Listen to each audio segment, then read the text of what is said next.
and welcome to US English Country again. And today we'll read Magic Tree House, High Tide and Hawaii. And we can start off at chapter 3, Sleepover. I think Jack and Annie are sleepover at Hawaii.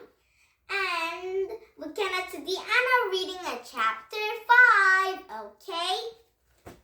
Now, here we go. And first we can read Magic Treehouse, High Tide and Hawaii. And let's start it at chapter 3, Sleepover. Hola, Jack and Annie said. Where did you come from? Said a pretty woman. Frog. And he stirred, but Jack broke in. From the mountains, he said quickly. He pointed at a mountain looming a distance. We're glad you have come to visit us, the woman said, and everyone smiled and nodded. They are amazingly nice. And Jack Dwight. And the music started again as people began to dance. And Kuma looked at his hand. Sit and talk with us, she said. She and Boca led Jack and Annie to the edge of the clearing. They sat across and lagged in the grass, and Kama picked up the wooden bowl, and she held it out. Please eat, she said. What's it eat? Asked Annie. It's a poi, said Kama. She scooped some poi out of the bowl and licked it off her fingers. And you eat with your hands? Cool, said Annie. She stuck her fingers in a bowl and licked up the pole. Good. And gooey mixture felt like peanut butter. But when you licked up the finger, it veered taste both with bitter and sweet. He said, but he made a face. He doesn't like it. Kama said to Boca. No, said Jack. He tried to think of something poignant. It's very interesting. And Kama and Boca giggled, and they stuck their fingers in a bowl and ate some poi. Interesting, they exclaimed, and they cracked it up laughing, and Jack and Annie laughed with them. Now, tell us about your home over a mountain, said Kama. This place you call Frog. And Kama, his friendly smile, made Jack wanted to tell her truth. It's actually called the Frog Creek, he said. It's very far away, much further than just over the mountains. We traveled in a magic tree house. And Kama and Boca's eye got huge, and they smiled even bigger smiles than before. That sounds fun, said Kuma. You're so lucky, said Boca, and Jack and Annie laughed. Yeah, we are, said Jack. He put a great telling with a new friends about a tree house. And he said Annie had never talked about it with her friends back home. And can you stay here tonight, said Kama, and Jack struggled. Sure, we can stay the last one night, he said, and Kama hurried over a pretty woman, and then spoke together in a moment. Then Kama returned to Jack and Annie. Our mother invited you to sleep in our house, she said. Great, said Jack. Thanks. And Jack and Annie stood up in the gray twilight, and they followed Kama and Boca to the village and awoke between the small humps of a steep root until Kama stopped in the front one. This is our house, she said, and the hut had no door. Oh, no door? So, how can we go inside to their home, Kama and Boca's home? And just the white entrance, they opened into a large room. So they can go inside the door, but there's no door. And Kama and Boca led Jack and Annie inside, and a dim light Jack could barely see the dry grasses in a wall woven of grasses and made a dirt floor. Where do we sleep? He said. Here, said Boca. And he and Kama lay down on mats. And Annie pulled up their lei and shoes, and then they lay down too. Oh, said Jack. Okay.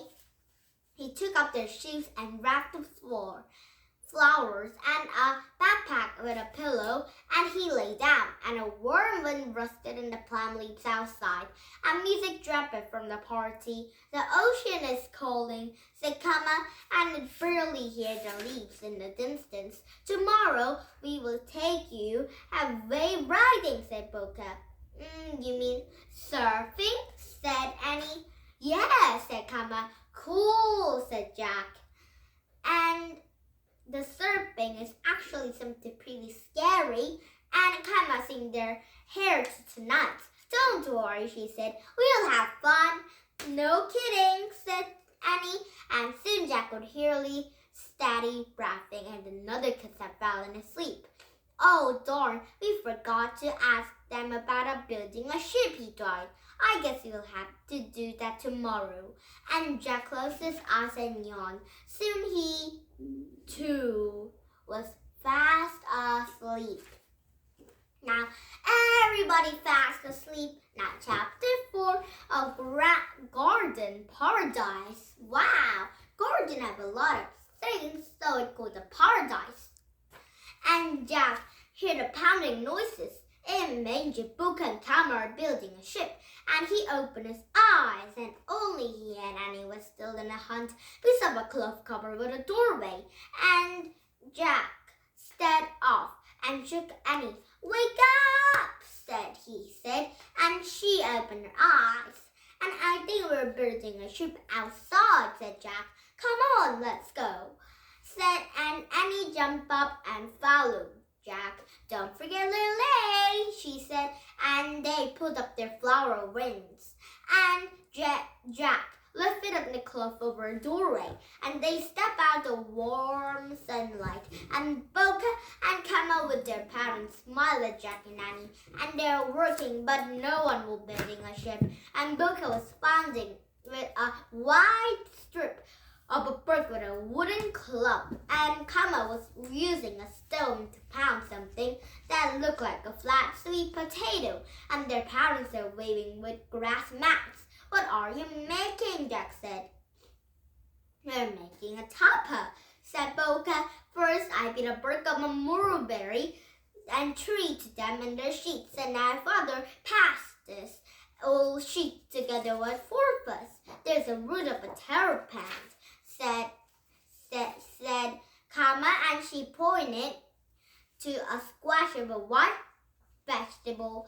And when you add a fruit to it, you can pull. Great, said Jack. But anyway, do you ever build ships? Ships, said Boca. What for?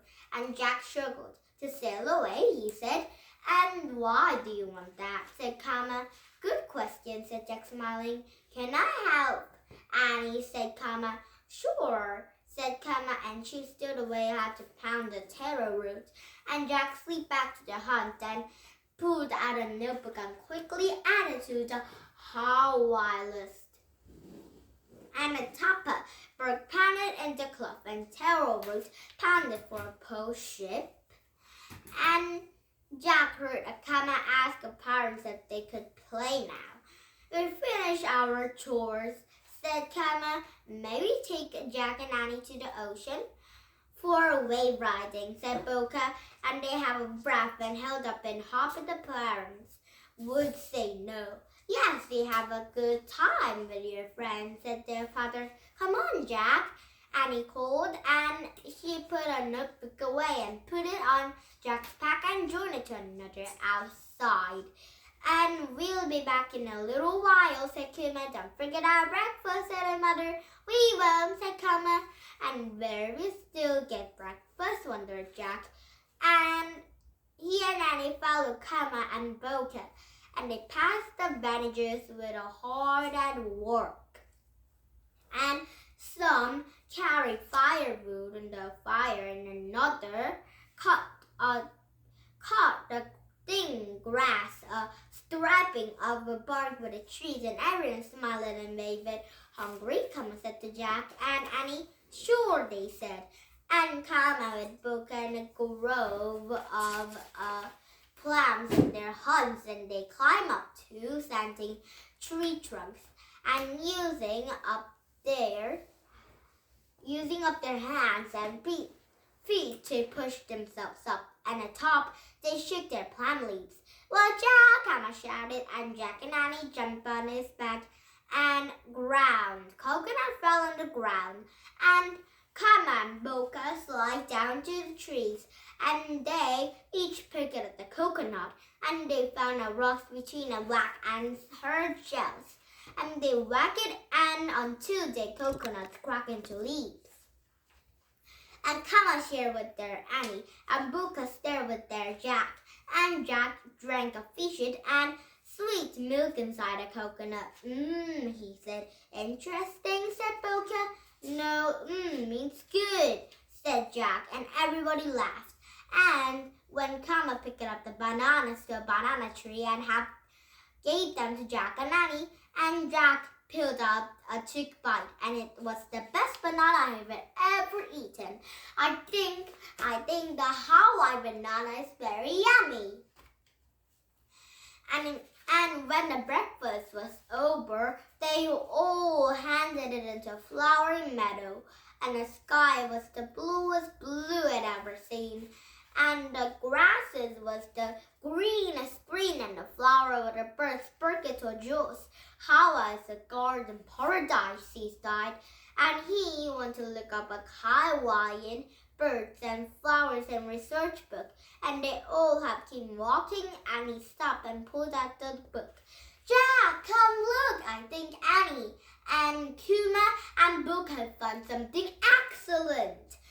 And she was standing in the edge of the cliff with Boca and Kama, and Jack put away in a book and hurried to join others, and he looked down on a beach 50 and feet below. There's no people, only she cells and a seaweed with a glistening white sand with a big foamy waves crashing against the shore.